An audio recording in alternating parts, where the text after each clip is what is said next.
Study with Divya online class में आप सभी का स्वागत है। मौर्य प्रशासन के अगले अनुभाग में मैं आपको बताने जा रही हूँ मौर्यकालीन सैन्य व्यवस्था। तो मौर्यकालीन सैन्य व्यवस्था के बारे में जो सूचना मिलती है वो यूनानी इतिहासकारों से और कौटिल्य के अर्थशास्त्र से।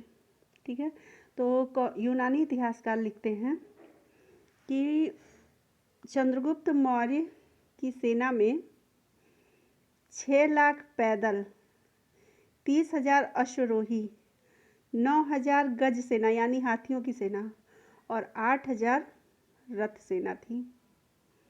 ठीक है, तो मौर्यकालीन इतिहास में जो सैन्य व्यवस्था थी वो काफ़ी विशाल सैन्य व्यवस्था थी। उसमें आपने देखा कि 6 लाख पैदल थे, 30,000 जो है अश्वरोही थे, 9,000 गज सेना और 8,000 रथ सेना थी। इसकी सूचना जो है देते हुए मेगास्थनीज आगे कहता है कि सेना की देखभाल के लिए एक अलग विभाग था और इसमें 30 समिति थी और ये जो 30 समितियां थीं वो 5-5 सदस्यों की 6 समितियों में विभक्त थे। ठीक है, और इनके अलग अलग कार्य थे। तो इनके कार्य कौन कौन से थे उसको देखते हैं। प्रथम समिति जो इनकी थी वह जल सेना की देखभाल करती थी, यानी जिसको नौसेना कहते हैं। नौसेना का प्रमाण भी पहली बार यहीं से आपको मिलता है। तो वो जल सेना की देखभाल करती थी। दूसरी समिति थी जो वो सेना की आवश्यकताओं की पूर्ति करती थी, जैसे उनके लिए खाने पीने की व्यवस्था, उनके लिए अस्त्र शस्त्रों की व्यवस्था, इस तरह की व्यवस्थाएं वो करती थी। तीसरी जो समिति थी वो पैदल सेना की देखभाल करती थी और चौथी समिति अश्व सेना यानी घोड़ों के जो घोड़ों पर आरोही सेना थी उनकी देखभाल करती थी। पांचवी समिति गज सेना की देखभाल करती थी और जो छठवीं समिति थी वो रथ सेना की देखभाल करती थी। इस प्रकार 30 सदस्यों की जो ये समिति थी वो 5-5 भागों में बटी हुई थी और इनके कार्य जो है अलग अलग थे। वो हर एक विभाग बना हुआ था और हर एक विभाग में जो है जो सेनाएं थीं अलग अलग, जैसे जल सेना, ठीक है, पैदल सेना, अश्व सेना, गज सेना, रथ सेना, उनकी देखभाल करती थी, उनकी आवश्यकताओं की पूर्ति करती थी। लेकिन कौटिल्य लिखता है कि हालांकि सेनाएं थीं, ये तो सही है, लेकिन कौटिल्य लिखता है इनके विषय में कि राजा को पैदल, अश्व, गज तथा रथ सेना का निर्माण करना चाहिए। ठीक है, कौटिल्य फिर कहता है कि राजा को सभी वर्गों के लोगों को सेना में नियुक्त करना चाहिए, चाहे वो क्षत्रिय हो, चाहे ब्राह्मण हो, चाहे शूद्र हो, कोई भी हो, उनको सेना में नियुक्त करना चाहिए। इसके बाद युद्ध के विषय में वो कहता है, कौटिल्य कहता है कि राजा को परिस्थिति के अनुसार 3 प्रकार का युद्ध करना चाहिए। वो युद्ध कौन कौन से हैं? एक है प्रकाश युद्ध। प्रकाश युद्ध जो कि आमने सामने का युद्ध होता है, सेना आमने सामने रहे, मतलब पीठ दिखा के नहीं, आमने सामने का युद्ध होता है, तो उसे प्रकाश युद्ध कहा है कौटिल्य ने अपने अर्थशास्त्र में। दूसरा है कूट युद्ध, चालाकी तथा छलबाजी से युद्ध करना चाहिए। अगर राजा को लगता है कि हम अपनी सैनिक शक्ति से इसका सामना नहीं कर सकते हैं तो उसे चालाकी और छलबाजी का सहारा लेना चाहिए। और तीसरा युद्ध का वर्णन करते हुए कहते हैं ये त्रिष्टि युद्ध। यह युद्ध होता है कि जिसमें राजा स्वयं इन्वॉल्व नहीं होता है, यह अप्रत्यक्ष युद्ध होता है और शत्रु राज्य में जाके मतलब गृह युद्ध छिड़वा देना। मतलब आप जानते हैं गृह युद्ध क्या होता है कि फूट डालो, राज करो। ठीक है, तो एक दूसरे से लड़वा देना, यह है त्रिष्टि युद्ध। इसके बाद आगे बढ़ते हैं गुप्तचर व्यवस्था। मौर्यकालीन गुप्तचर व्यवस्था क्या थी? ठीक है, तो मौर्य काल में जो है जनतांत्रिक परिषदों का अभाव था, जिसके कारण जनता के मनोभाव, विचार, राजा के विरोधियों, ठीक है, उनकी इच्छाओं, विद्रोहियों, अधिकारियों आदि के विषय में जानकारी प्राप्त करने के लिए एक सुदृढ़ गुप्तचर की व्यवस्था की गई, गुप्तचर की व्यवस्था की स्थापना की गई थी, क्योंकि मौर्य काल में जनतांत्रिक परिषद नहीं थे। तो इसके लिए अलग अलग गुप्तचर व्यवस्था की गई थी और अर्थशास्त्र में इन्हीं गुप्तचरों को गूढ़ पुरुष कहा गया है। गूढ़ पुरुष का मतलब होता है वो क्या कर रहे हैं, क्या करना चाह रहे हैं और आगे क्या करना है, इसके विषय में कोई नहीं जान पाता था। वो गुप्त रूप से अपने सारे कार्य कर लेते थे। ठीक है। स्ट्रैबो ने गुप्तचरों को इंस्पेक्टर कहा है। इंस्पेक्टर क्यों कहा है? क्योंकि ये जो गुप्तचर होते थे वो सारी चीज़ों पर नज़र रखते थे, तो इसलिए स्ट्रैबो ने उन्हें गुप्तचर कहा है। और कौटिल्य के अनुसार गुप्तचर का जो प्रमुख अधिकारी होता था वो महामात्य सर्प कहलाता था। उसे क्या कहा गया? महामात्य सर्प कहलाया गया। इसके बाद आगे लिखते हैं, मतलब अगला पॉइंट है कि गुप्तचरों की अपनी एक गुप्त लिपि होती थी जिसे संख्या लिपि कहा जाता था और इसी के आधार पर वे अपना कार्य करते थे। और जो है ये एक संख्या लिख देते थे, उसका उनका कोड होता था और इस कोड से उन्हें क्या करना है वो पता चलता था। तो वो अपना इसी संख्या के आधार पर राज्य में गुप्तचरी का कार्य करते थे। ठीक है। अर्थशास्त्र में अगला पॉइंट है, अर्थशास्त्र के अनुसार गुप्तचरों को दो भागों में विभाजित किया गया था। पहला था संस्था और दूसरा था संचरा। अब संस्था किसे कहा गया? संस्था का मतलब होता है कि उन गुप्तचर, वो गुप्तचर जो एक स्थान पर रहकर गुप्तचरी का कार्य करते थे, जो अलग अलग घूम के लोगों को देख के और उनके बारे में पता लगाना, ये सब कार्य नहीं करते थे। वो अपने स्थान पर ही रहकर सब कुछ देख लेते थे और उसी स्थान पर रहकर वे अपना कार्य करते थे। दूसरा है संचरा। संचरा उन गुप्तचरों को कहा जाता है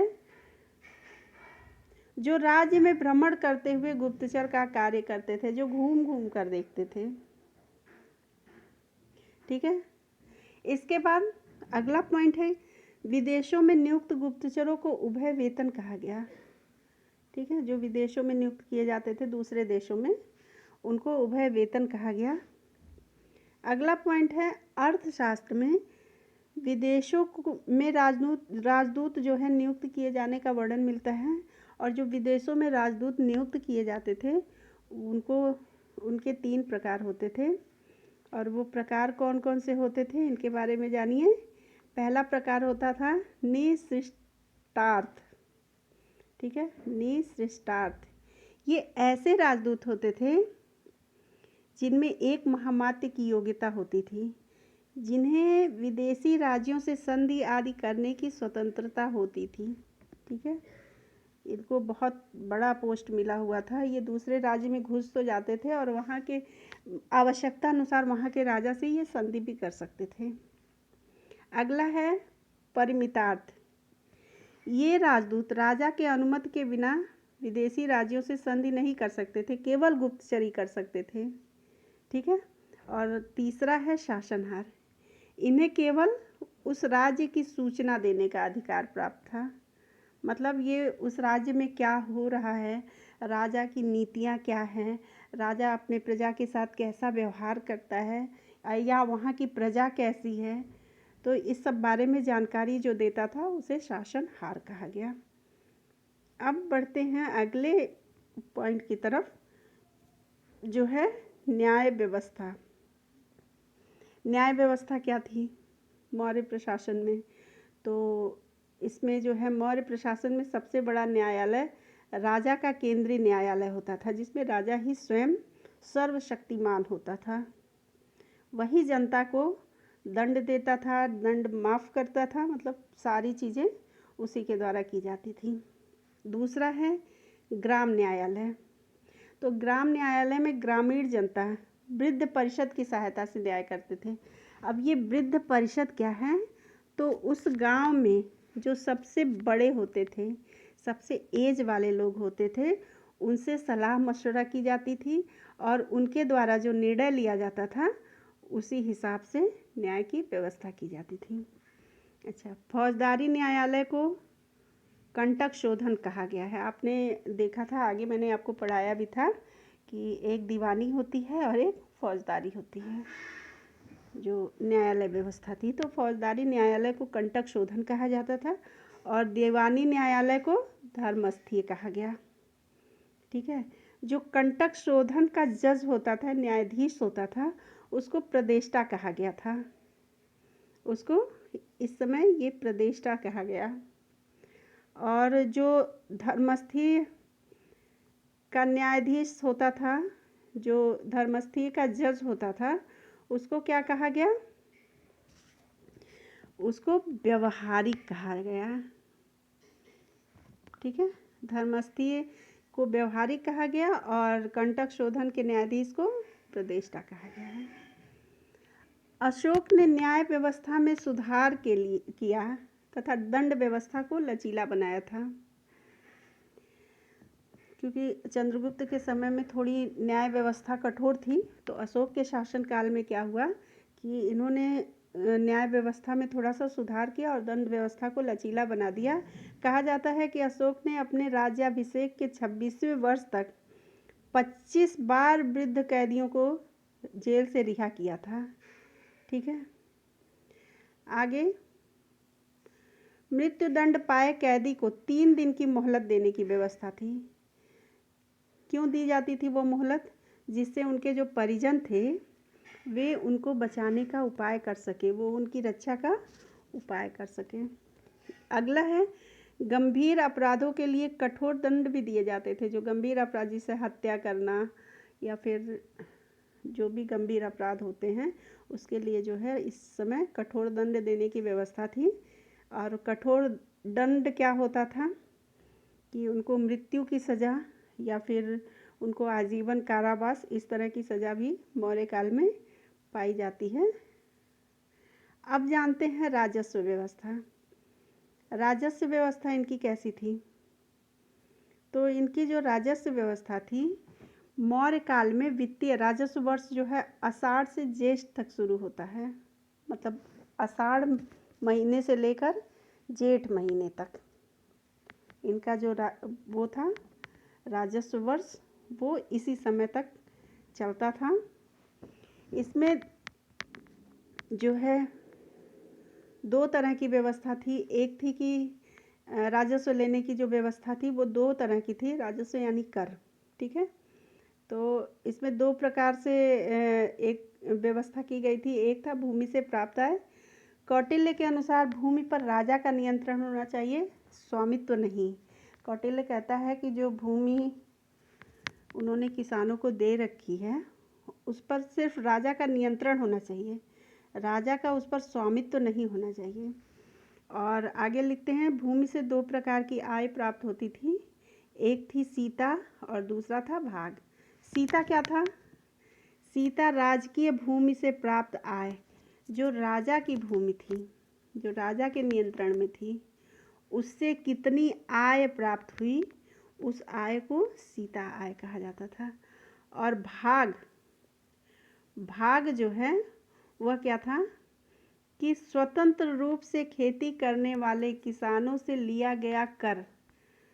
ठीक है। आप सभी को पता है कि चंद्रगुप्त मौर्य के काल में 1/4 से लेके 1/6 तक कर लिया जाता था। ठीक है। और वहीं पर यह कर जो है अशोक ने बाद में घटा कर क्या कर दिया था, 1/8 कर दिया था। वो भी इसका उद्धरण आपको लुम्बिनी के अभिलेख में मिलता है, जिसमें उन्होंने लिखा है कि यहाँ से प्राप्त होने वाले वार्षिक आय का को 1/4 से घटाकर 1/8 कर दिया गया।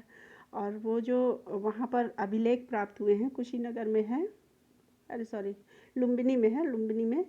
और वो एक पिलर पे लिखा हुआ है, अतः नगाज महते हित बुधे जाते शक्य मुनीते। मतलब वो इस तरह के उसमें उद्धरण प्राप्त होते हैं। देवान पियन प्रियदर्शन लाजिन वसाभिषितेन करके लिखा हुआ है। और उसमें महात्मा बुद्ध के विषय में लिखा गया है। और वहाँ पे जो चौमुखी दीवार बनाई गई थी उसके विषय में लिखा गया है। और ये जो कर घटाकर राजा ने, अशोक ने 1/8 कर दिया था, उसके विषय में लिखा हुआ है। इसके बाद व्यापार से प्राप्त आय। व्यापार से प्राप्त आय में 3 प्रकार के वस्तुओं से आय की प्राप्ति होती थी। वो वस्तु कौन कौन से थे? तो पहला था बाह्य वस्तु, दूसरा था आतिथ्य वस्तु और तीसरा था आभ्यंतर वस्तु। बाह्य वस्तु क्या होता था? जो निर्यात की जाती थी, जिसे मंगाया जाता था, ठीक है, जिसे भेजा जाता था, सॉरी, निर्यात किया जाता था, तो वो बाह्य वस्तु थी, ठीक है। आतिथ्य वस्तु, आयातित वस्तु, जिसे मंगाया जाता था, उस पर भी कमीशन बनता था, जिसे भेजा जाता था उस पर भी कमीशन बनता था। और आभ्यंतर, जो देश के अंदर वस्तु निर्मित की जाती थी, जो राज्य के अंदर वस्तु निर्मित की जाती थी, उससे भी राज्य की आय प्राप्त होती थी, ठीक है। तो ये 3 प्रकार के आय थे, बाह्य वस्तु पे, आतिथ्य वस्तु पे और आभ्यंतर वस्तु पे। आगे है कि बाह्य वस्तु से प्राप्त आय को क्या कहा गया? तो बाह्य वस्तु से जो आय प्राप्त होती थी उसे निष्क्रम्य कहा गया, ठीक है, निष्क्राम्य, ये निष्क्रम्य हो गया है, उसको निष्क्राम्य कहा गया, ठीक है। और यह निर्यात कर होता था, मतलब चीज़ों को निर्यात किया जाता था। आयात कर को प्रवेश कर कहा गया, क्योंकि यह राज्य में मंगाई जाती थी। और जो प्रवेश कर होता था, वह वस्तु के मूल्य का 1/5 भाग लिया जाता था, ठीक है। जो चीज़ राज्य में मंगाई जाती थी उस पे जो कर लगता था वह 1/5 का लगता था। पार्श्व कर जो है उन व्यापारियों से मांगा जाता था जो कि अत्यधिक लाभ कमाते थे, जो अत्यधिक टैक्स लेते थे, जो अत्यधिक पैसा कमाते थे, उनसे पार्श्व कर लिया जाता था। तो ये आज की वीडियो में मैंने आपको मौर्यकालीन सैन्य व्यवस्था और मौर्य काल में जो गुप्तचर व्यवस्था थी, न्याय व्यवस्था थी और राजस्व व्यवस्था थी, उसको मैंने कंप्लीट कराया है। आगे कल आपको बताएंगे कि बिक्री कर क्या होता है, मौर्य प्रशासन में बिक्री कर क्या था, नगर प्रशासन कैसा था, ठीक है, ये अगली वीडियो में।